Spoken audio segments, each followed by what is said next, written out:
오늘은 구원 완성 담화 10번째 시간으로 본문은 요한계시록 20장 1절에서 10절 보시겠습니다. 조금 길지만 요한계시록 20장 1절에서 10절 제가 봉독하겠습니다. 또 내가 보며 천사가 무저갱의 열쇠와 큰 쇠사슬을 그의 손에 가지고 하늘로부터 내려와서 용을 잡으니 곧 옛뱀이요 마귀요 사탄이라. 잡아서 1000년 동안 결박하여 무저갱에 던져 넣어 잠그고 그 위에 임봉하여 1000년이 차도록 다시는 만국을 미혹하지 못하게 하였는데 그 후에는 반드시 잠깐 노일이라. 또 내가 보자들을 보니 거기에 앉은 자들이 있어 심판하는 권세를 받았더라. 또 내가 보니 예수를 정언함과 하나님의 말씀 때문에 목배임을 당한 자들의 영혼들과 또 짐승과 그의 우상에게 경배하지 아니하고 그들의 이마와 손에 그의 표를 받지 아니한 자들이 살아서 그리스도와 더불어 1000년 동안 왕노릇하니 그 나머지 죽은 자들은 그 1000년이 차기까지 살지 못하더라. 이는 첫째 부활이라.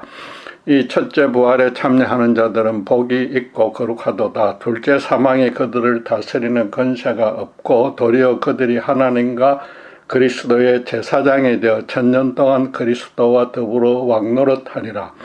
1000년이 참에 사탄이 그 옥에서 놓여 나와서 땅의 사방 백성 곧 곡과 마곡을 미혹하고 모아 사음을 붙이리니 그 수가 바다의 모래 같으리라. 그들이 지면에 널리 퍼져 성도들의 진과 사랑하시는 성을 두루매 하늘에서 불이 내려와 그들을 태워버리고 또 그들을 미혹하는 마귀가 불과 요항못에 던져지니 거기는 그 짐승과 거짓 선지자도 있어 세세토록 밤낮 괴로움을 받으리라. 예수님의 재림에 대해서 오시는 시기와 그 전의 징조와 오시는 모습 세 가지 측면을 살펴봤습니다. 한 문장으로 줄이면 사탄을 멸하려 호련히 오셔서 곧바로 마지막 구원과 심판으로 나눈다는 겁니다. 주님의 재림이 바로 인류 구원 역사의 완성이자 종결입니다. 그럼 지금 우리가 진행하고 있는 이 구원 완성 시리즈도 끝을 내야 하지만 조금만 더 살펴보려고 합니다. 신자들이 재림의 시기와 징조와 모습이 궁금했듯이 재림 후에도 어디에서 어떤 상태로 얼마나 오래 살아가는지 알고 싶어 하기 때문입니다. 거기다가 재림 전과 마찬가지로 재림 후의 상황에 대한 해석도 교파 간에 조금씩 달라서 신자들이 혼란스러워하기 때문입니다.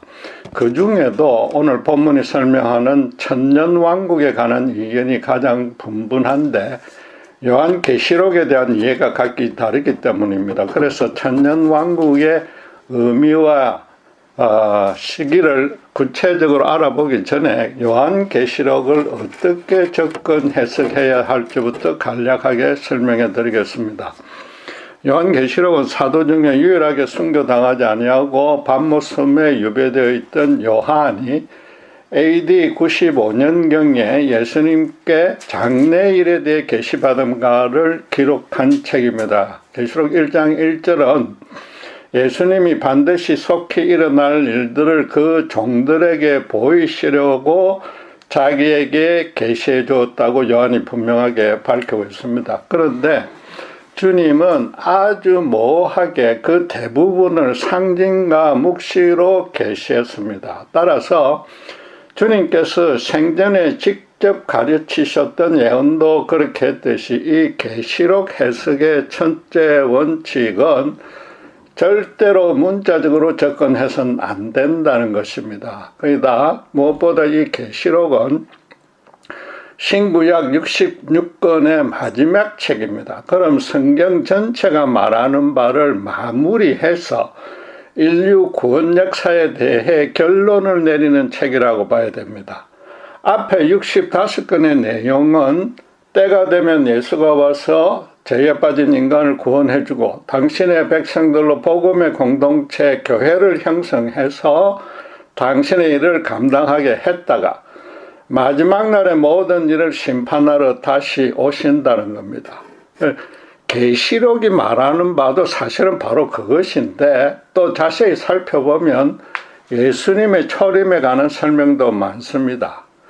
무슨 책이든지 반드시 두 가지 요소를 먼저 확인해야 됩니다. 첫째는 저자가 어떤 상황에서 어떤 동기로 집필을 했는지와, 둘째는 저자가 강조하려는 핵심 주제가 무엇인지 살펴봐야 됩니다.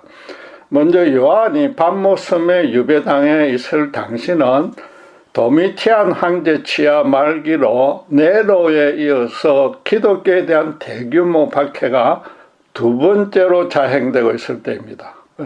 요한은 또 주님께 계시받은 내용을 아시아에 있는 7 교회의 사절을 보면 편지로 전한다고 했습니다. 그 7 교회는 에베소, 스무나, 버가모, 두아디라, 사데, 빌라델비아, 라오디게아로 지금의 그 터키 지역에 실제로 당시에 있었던 교회들입니다. 사도 요한은 계시록 1장 9절 전반에 나 요한은 너희 형제요 라고 자신을 소개합니다. 그래서 그는 그 7 교회와 개인적으로 친밀한 관계를 맺고 있었고, 그래서 그 편지 내용에서 보다시피 각 교회의 사정들을 소상히 알고 있었던 겁니다. 그리고 1장 9절 후반부에 예수의 환난과 나라와 참음에 동참하는 자라고 덧붙였습니다. 현재 요한 자신은 물론이고 그 교회들이 심한 핍박을 받고 있다는 겁니다.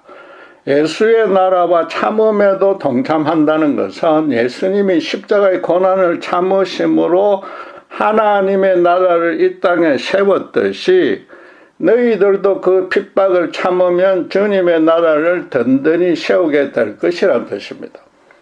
요한이 결국 1차로 강조하려는 바는 당시에 실제로 존재했던 교회의 신자들들어 실제로 있었던 로마의 극심한 핍박을 믿음으로 이겨내라는 겁니다.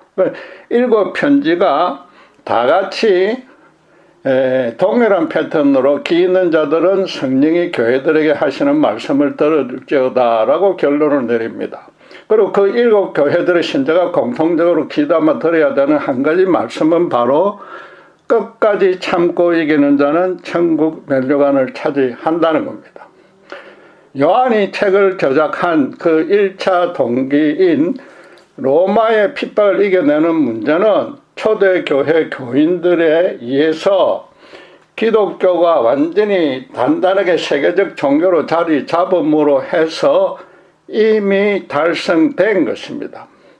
그러나 7 교회에 개별적으로 보낸 편지에서부터 성령이 교회들에게 하시는 말씀을 들을지어다라고 단수가 아닌 복수로 표현했습니다. 그리고 마지막 결론 부분에서도 22장 16절에 나 예수는 교회들을 위하여 내 사자를 보내어 이것들로 너희에게 증언하게 하였노라고 다시 확인했습니다. 계시록은 교회들에 관한 근면의 편지로 시작해서 결론도 그 교회들에 관한 근면을 잊지 말라고 당부하는 겁니다. 따라서 이 계시록 전체가 말하는 바는 로마의 박해와 동일한 핍박이 초대 교회를 넘어서 모든 세대의 교회와 신자에게 임할 것이며 특별히 마지막 때는 더 극심해진다는 겁니다. 그러나 예수님이 항상 함께 하니까 세상 권력의 핍박을 얼마든지 이겨낼 수 있으므로 끝까지 참으라고 위로 격려하는 것이 그 주제인 겁니다. 그렇다면은 오늘날의 신자들이 계시록에서 가장 신경 써야 하는 내용도 어차피 거쳐야 될 고난 그 자체보다도 고난을 이겨내는 방안이어야 됩니다. 한마디로 서두에 예수님이 7 교회에 보낸 편지입니다.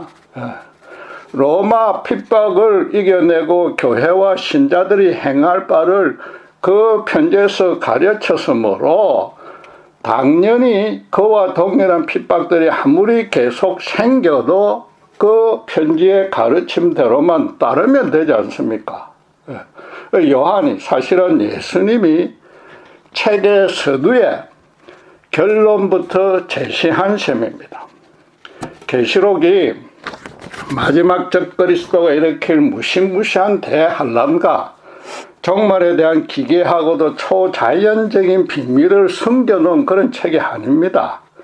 영화 다빈치 코드처럼 머리를 짜내가 퀴즈를 풀듯이 계시록을 탐구할 필요도 없습니다.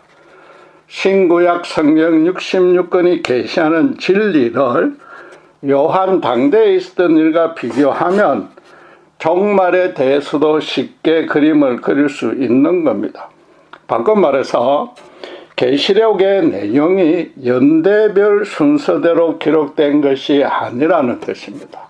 예를 들어서 7가지 인, 7나팔, 7대접의 심판이 7번씩 18에 총 27번, 27번의 큰 핍박이 있다고 보고 각각 그것을 역사적 상황이나 사건과 일대일로 끼워 맞출 필요도 없고 그래서는 안 된다는 겁니다.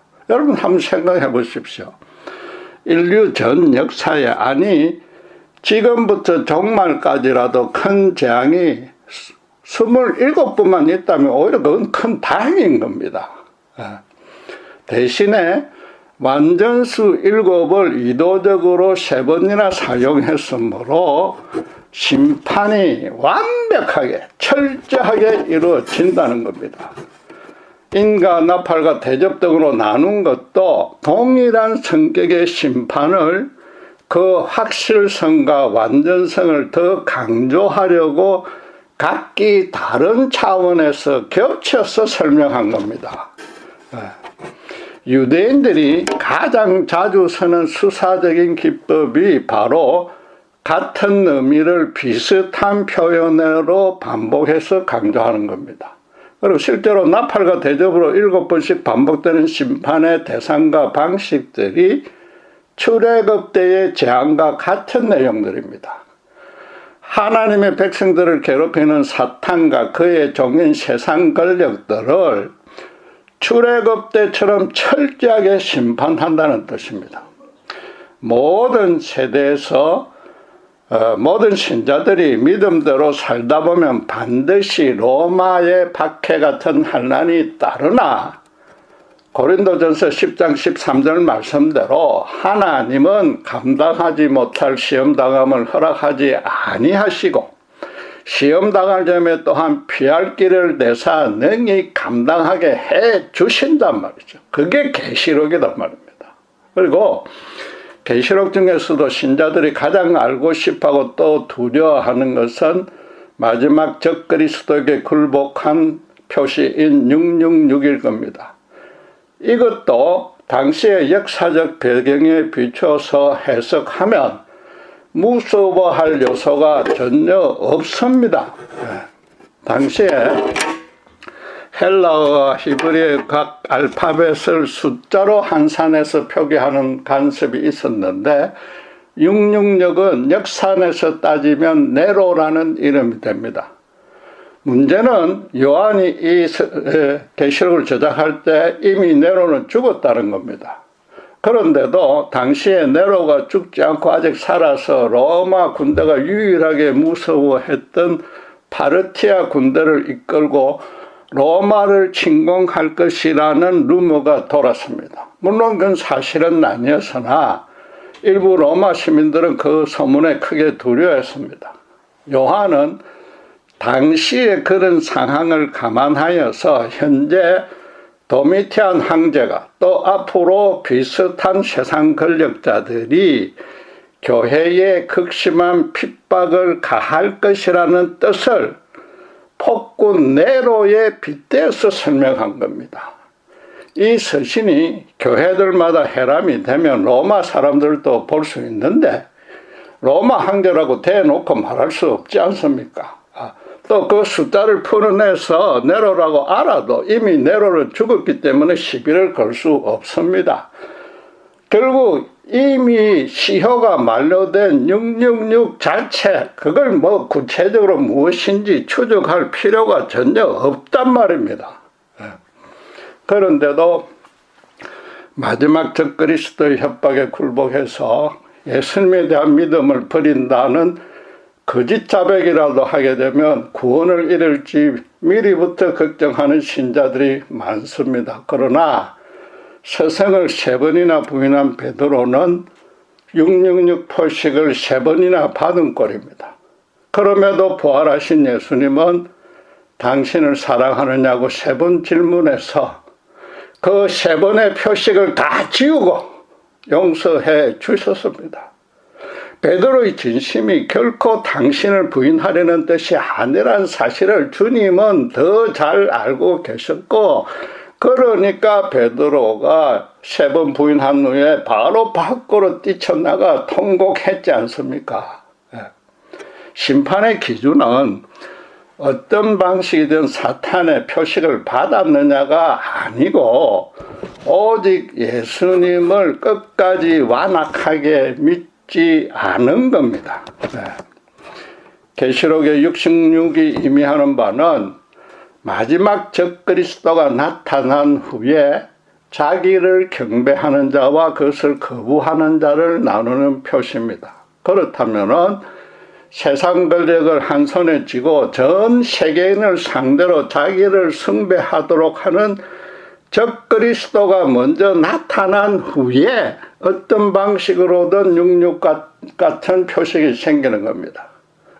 아직은 그런 자가 나타나지 않았으니까 미리부터 666은 걱정할 필요가 없습니다. 그러니까 이런 점을 아니까 간혹 베리칩이나 이번 코비나 백신처럼 사탄이 비밀리에 표식을 심어 놓는다는 말도 안 되는 음모론을 믿는 신자는 물론이고 목회자들도 있습니다. 간혹 그것들은 지난주에 말씀드린 대로 인간이 인간의 삶을 향상시키려 만든 과학적 산물일 뿐입니다. 나아가서 공개적으로 3번절한 베드로도 용서해 주신 예수님이 미처 몰라서 표식을 받은 자를 심판할 리는 없지 않습니까? 이 계시록의 결론은 사탄과 그 흑암의 세력을 예수님이 진리의 말씀 한마디로 철저히 또 영원히 멸망시킨다는 겁니다. 그 내용도 심판받아 큰 고통을 겪을 자는 사탄과 그 졸개들이지 예수 안에 있는 신자와 교회가 아닌 겁니다. 마지막 적그리스도도 처참하게 완전히 멸망할 수밖에 없으니까 그가 가할 고통을 자세하게 묘사해서 신자들을 공포에 들게 만들려는 의도는 저자 요한에게 추호도 없었습니다. 유일하게 13장만 짐승이 성도들을 패배시킨다는 언급이 좀 있는데 그건 오늘날에도 보듯이 세상 유혹에 져서 교회 밖으로 나가버리는 교인들이 좀 있거나 순교로 목숨을 잃는 경우가 있다는 겁니다. 그러나 예수님이 십자가에 죽어서도 거꾸로 사탄의 머리를 상하게 했듯이 예수 안에 신자가 순교하면 거꾸로 사탄에게 가장 강력하게 크게 승리하는 겁니다. 계시록 해석에 대한 이런 기본적인 지식을 바탕으로 천년왕국에 대한 오늘 본문을 살펴보겠습니다. 당연히 문자적으로 해석해서는 안 되며 상징과 묵시가 계시하고자 하는 영적 진리를 찾아내야 됩니다. 예수님이 구약 선지자들의 마지막 날에 관한 예언을 그대로 인용했듯이 요한도 구약적인 이미지를 차용했습니다. 먼저 8절 9절의 내용이 보면은 곡과 마곡을 미혹하고 모아 서함을 붙이고 그래서 성도들의 진과 살아가시는 성을 두르매 하늘에서 불이 내려와 그들을 태워버리고 또 그들을 미혹하는 마귀가 불과 연못에 던져진다라는 표현이 바로 그것입니다. 이 내용은 미래의 성전과 땅에 대한 에스겔서 38, 39장의 예언에서 인용한 겁니다. 그런데 곡이라는 족속이 거주하는 장소가 마곡인데 당시나 지금이나 실제로 존재하지 않는 민족과 지명입니다. 그리고 이스라엘이 예언했던 것처럼 에스겔이 예언했던 것처럼 이스라엘을 괴롭혔던 그런 전쟁은 지금껏 일어나지 않았습니다.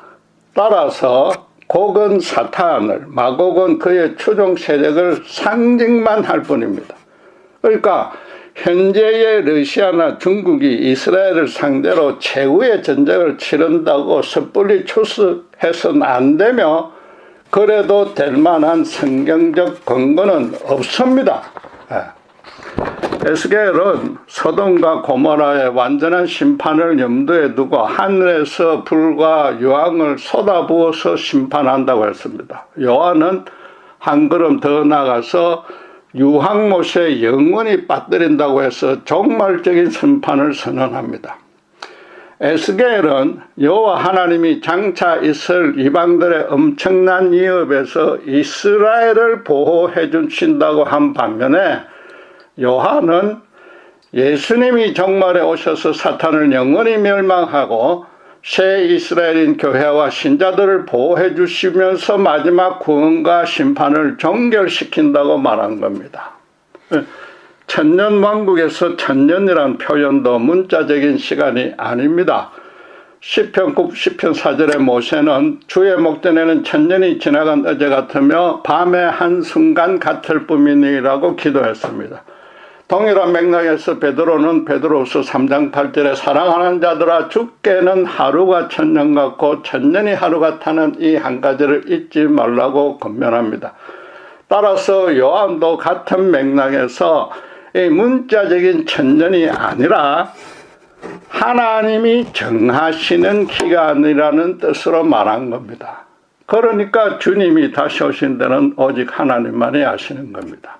그리고 가장 중요하게는 천년왕국에 대해서 요한은 의도적으로 세 단락으로 나눠서 설명합니다. 첫째는 1절에서 3절에 천사가 영을 잡아서 무저강에 넣어서 천년 동안 만국을 미혹하지 못하게 했다가 잠시 풀어준다고 합니다. 둘째는 4절에서 6절인데 예수를 증언하고 하나님 말씀으로 순교한 자와 짐승에게 경배하지 않은 자들이 그리스도와 천년 동안 왕노릇한다고 합니다.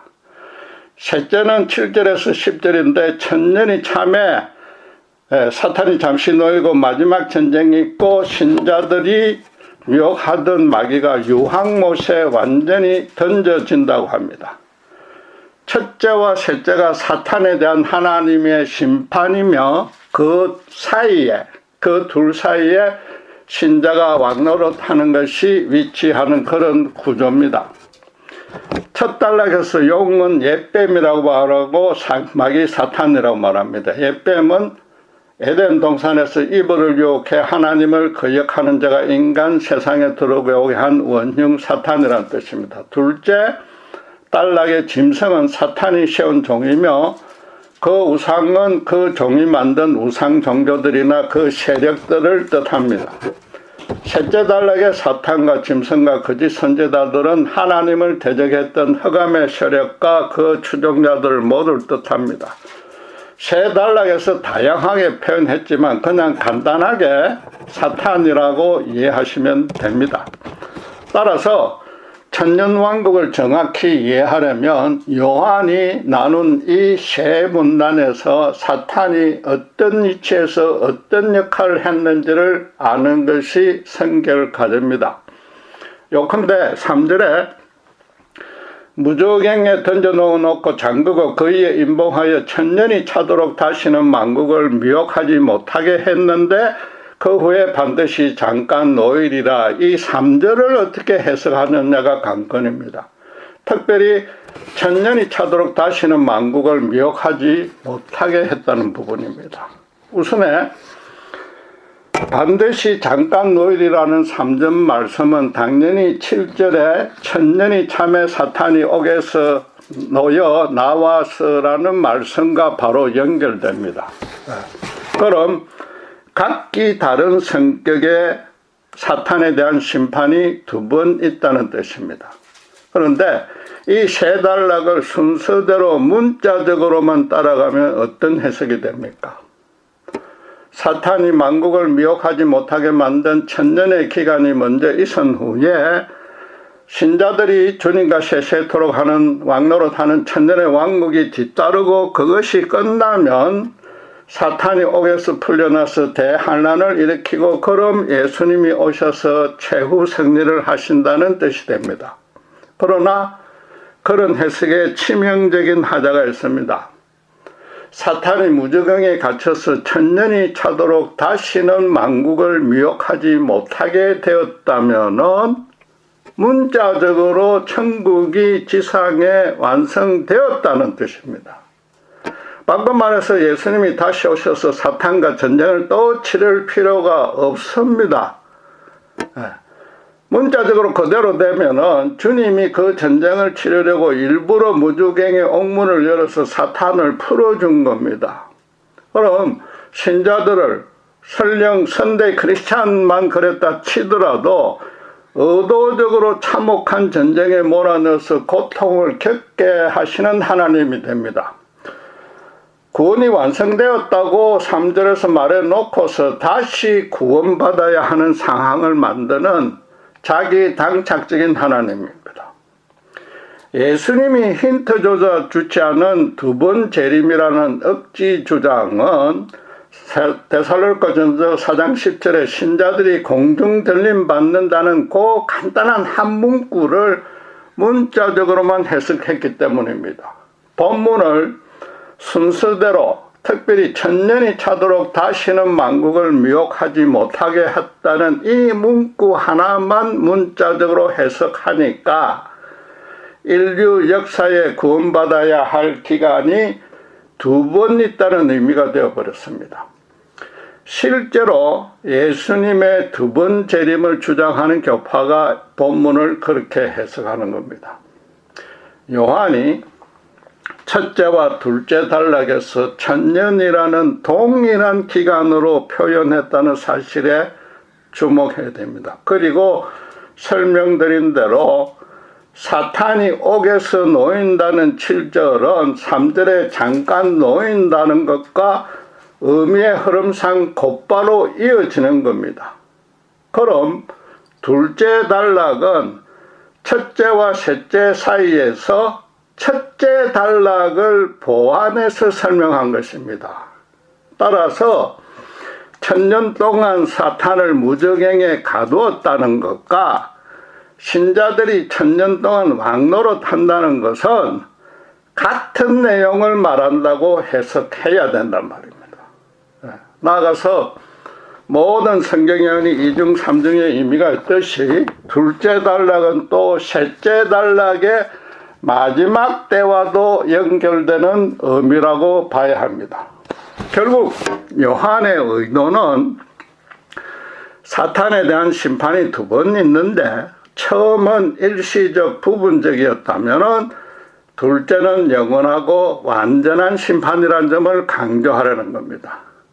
너무나도 당연히 신자들이 왕노릇하는 일도 첫째 심판에선 일시적 부분적으로 행할 수 있지만 둘째 심판 후에는 영원하고 완전해지는 겁니다. 실제로 인류 역사, 정확히 말해서 하나님이 영계를 창조한 이후부터 사탄의 활동이 완전하게 결박된 적이 단 한 번도 없습니다. 오히려 천상에서부터 그 반대였기 때문에 사탄은 하나님을 몰아내고 그 자리를 차지하려고 시도했습니다. 하늘에서 쫓겨내려온 후에도 하나님의 허락하에 공중 권세를 잡아서 사람들을 끊임없이 미혹하고 있습니다. 그럼 예수님이 다시 오실 때까지 계속 될 겁니다. 두 번이나 결박해야 할 만큼 사탄이 하나님에게 힘에 겨운 상대가 전혀 아니므로 번거롭게 그렇게 할 필요도 없습니다. 무엇보다도 당신의 백성들이 온갖 억측을 하도록 구원과 심판의 여정을 복잡하게 계시하지도 않습니다. 입이 아프도록 강조하지만 재림과 마지막 심판의 주체이신 예수님은 사탄을 멸한 후에 호련히 오셔서 호련히 구원과 심판으로 나눈다고만 직접 예언했습니다. 그리고 그 구원의 기준도 오직 성령으로 거듭나 당신의 십자가 대속 죽음의 은혜를 믿었는지 여부 하나뿐인 겁니다. 둘째 단락에서 예수를 정언한가 하나님의 말씀 때문에 순교당하든지 우상에게 경배하지 않는 자들이라고 했는데 그건 지금도 있고 마지막 때에도 있는 겁니다. 그러니까 둘째 단락은 모든 세대의 신자들에게 행하되고 주님 재림 후의 신자들에게도 적용되는 겁니다. 네. 그럼 이제 요한이 첫 단락에서 사탄이 1000년 동안 무적행에 결박당했다고 표현한 이유를 살펴봐야 될 것입니다. 이 말씀에 대한 해석의 키도 재림의 주체이신 예수님이 가지고 있습니다. 주님은 마태복음 11장 12절에 제자들에게 세례 요한의 때부터 지금까지 천국은 침노를 당하나니 침노하는 자는 빼앗느니라고 가르쳤습니다. 예수님이 성육신한 이후로는 누구나 그 십자가 대속 죽음의 은혜를 순전한 믿음으로 받아들이면 하나님의 자녀가 되는 권세를 얻습니다. 창세기 3장 15절에서 여자의 후손이 와서 사탄의 머리를 상하게 할 것이라고 하나님은 약속하셨습니다. 구약 39권은 그 원시복음이 이스라엘의 역사를 통해서 어떻게 확장되어 가는지를 말하고 또 계시록 앞에까지 신약 26권은 때가 참에 그 유다의 후손이 와서 복음을 완전히 성취시켰고 그 복음이 신자에게 어떤 열매를 맺는지 설명해 주었습니다. 하나님의 거룩한 구원 은혜가 예수님으로 인해서 이스라엘이라는 민족의 경계를 넘어서 온 땅에 임한 것입니다. 세례 요한은 구약 율법의 시대를 마감하고 신약 은혜의 시대를 시작할 메시아로 예수님이 오셨다고 선포했습니다. 그러니까 바로 그 요한의 때부터 천국이 이 땅에 임한 겁니다. 그런데 주님은 또 그 천국이 침노를 당해야 한다고 말합니다. 아직은 모두가 아무 제약 없이 누릴 수 있는 천국이 아닙니다. 우선 반드시 십자가 구원의 진리를 믿어야 하고 믿은 후에도 사탄의 온갖 시험을 이겨내야 합니다. 그리고 끝까지 복음을 완벽하게 거부하는 자가 더 많을 겁니다. 여전히 사탄에게 미혹된 불신자들과 그들이 예수 주도되는 이 땅은 갈수록 더 타락하고 피폐해질 것입니다. 말하자면 천국이 분명히 이 땅에 도래했으나 완벽하게 완성되지 않았고 유보된 상태입니다. 그래서 먼저 믿은 신자들이 복음을 딴 것까지 끝날까지 전하면서 서서히 완성으로 향해서 나아갈 것이며 주님이 다시 오시면 주님이 그 천국을 완성시킬 겁니다. 그 사이에 혹시 구원받은 신자가 때로는 사탄에게 져서 넘어져도 성령이 내주에 계심으로 절대로 사탄의 종이라는 이전의 자리로는 떨어지지 않습니다. 따라서 사탄이 창세 이래 계속해서 나름대로 활발하게 활동하고 있지만 예수님의 십자가 은혜와 권능 앞에서는 완전히 무력해진 겁니다. 참 믿음 안에 있는 참 교회와 참 신자들을 절대로 흔들지 못합니다. 그래서 본문의 첫째 단락 설명대로 사탄은 1차로 무적행에 완전히 결박된 셈입니다. 또 이런 맥락으로 둘째 단락이 첫째 단락을 풀어서 설명해 주는 내용인 겁니다. 무적행의 3절에 천년이 차도록 다시는 만국을 미혹하지 못하게 하였는데 라는 표현이 사탄을 완전히 무능하게 만들었다는 뜻이 아닌 겁니다. 복음이 이스라엘 넘어서 열방으로 강력하게 전파됨으로 해서 구약시대처럼 사탄이 만국을 자기 마음대로 또 성령의 권능을 입은 신자들을 마음대로 미혹하지 못하게 되었다는 뜻입니다. 결국 천년왕국은 예수님의 초림 때부터 언제가 될지 모르지만 재림 사이의 기간을 말하는 겁니다. 계시록 전체 내용도 모든 세대의 모든 신자가 예수님의 십자가 복음만 붙들면 세상 권력에게서 어떤 큰 핍박을 받아도 승리할 수 있다는 겁니다. 오늘날의 신자도 종교의 자유가 있든 제약을 받든 세상 앞에 성과 빛으로 서면 사람들과 죄악과 사탄에게 당당히 맞서 싸워서 이길 수 있는 겁니다. 천년이란 기간을 첫째와 둘째 단락이 같이 사용했다는 것보다도 천년왕국의 의미를 더 확실히 알 수 있는 결정적인 힌트가 본문에 따로 있습니다. 천년 동안 신자들이 주님과 함께 왕노릇 한다고 설명한 후에 5절 6절에 보시면 이는 첫째 부활이라. 천년 동안 왕노릇 한 게 첫째 부활이라는 얘기입니다. 이 첫째 부활에 참여하는 자들은 복이 있고 거룩하도다. 둘째 사망이 그들을 다스리는 권세가 없다고 했습니다. 첫째 부활과 둘째 사망은 각기 둘째 부활과 첫째 죽음을 전제로 하는 뜻입니다. 첫째 부활이 뭡니까? 예수를 믿어서 영적으로 거듭나는 것인데 이는 예수님의 초림으로 사탄이 결박당했기 때문에 가능해진 겁니다. 둘째 부활은 예수님이 재림할 때 육체까지 신령하게 부활하는 것이며 그럼 둘째 사망이 신자들을 다스리지 못합니다. 첫째 사망은 육체적으로 죽는 것인데 신자는 낙원으로 올라가서 주님과 함께 거합니다. 그러다 마지막 날 주님이 재림하실 때 육신의 신령한 둘째 부활로 영생을 하니까 둘째 죽음을 겪지 않는 겁니다. 대신에 불신자는 첫째 부활인 영적 거듭남이 없어서 죽으면 낙원으로 가지 못합니다. 주님이 재림하시면 이미 죽었거나 남아있던 불신자 모두가 영원한 풀못으로 떨어지게 되므로 둘째 사망을 겪는 겁니다. 그 본문에서 갈로 쳐서 부연 설명한 대로 그 나머지 죽은 자들, 신자 말고 나머지 죽은 자들, 초림과 재림 사이에 예수를 믿지 않고 죽은 자들은 천년이 차도록 살지 못하고 둘째 죽음을 맞게 되는 겁니다.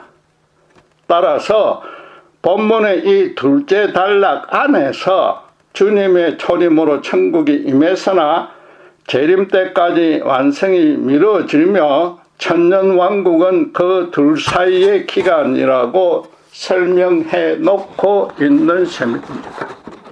여러분, 천년왕국이 역사적 사건으로 따로 존재하지 않으며 예수님 오신 이후부터 다시 오시기 전까지의 모든 세대입니다. 바로 우리가 이미 천년왕국 안에 살고 있는 겁니다. 그 왕국의 끝에 예수님은 호련히 다시 오셔서 호련히 심판과 구원으로만 나누십니다.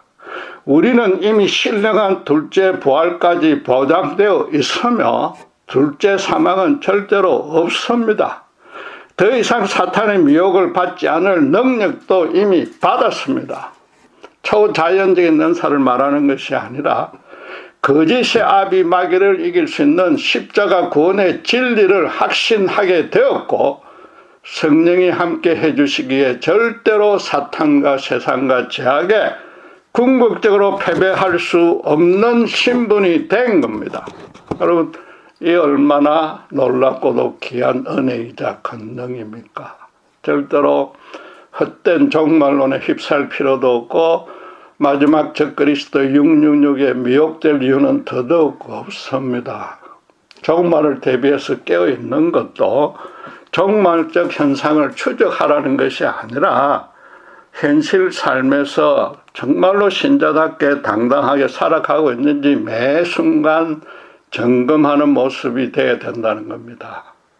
하나님은 미리 택하신 자를 구원해 주시지만 전도의 미련한 방법으로 구원하시길 기뻐하십니다. 신자가 복음을 전하지 않으면 천국이 침노당하지 못하고 주변의 가족과 친지와 이웃이 불못으로 걸어가고 있는 것을 보고도 가만히 손 놓고 있는 셈입니다.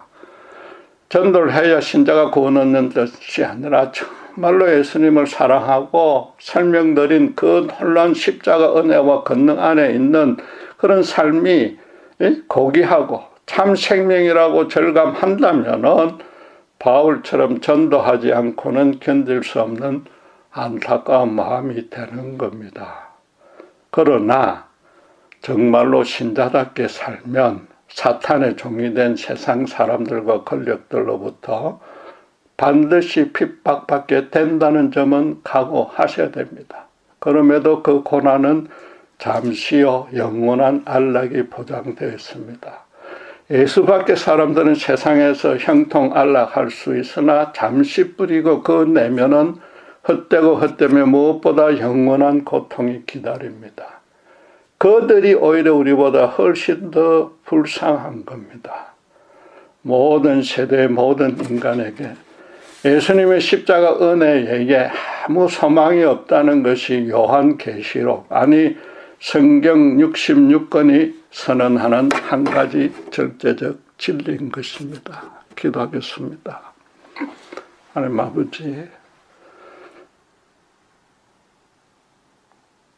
주님께서 이 땅의 피폐함을 더 이상 두고 보지 아니하시고 때가 보면 사탄을 멸하려 호련히 오셔서 이미 믿은 신자들을 영원한 영광스러운 부활로 인도해 주실 줄 믿습니다.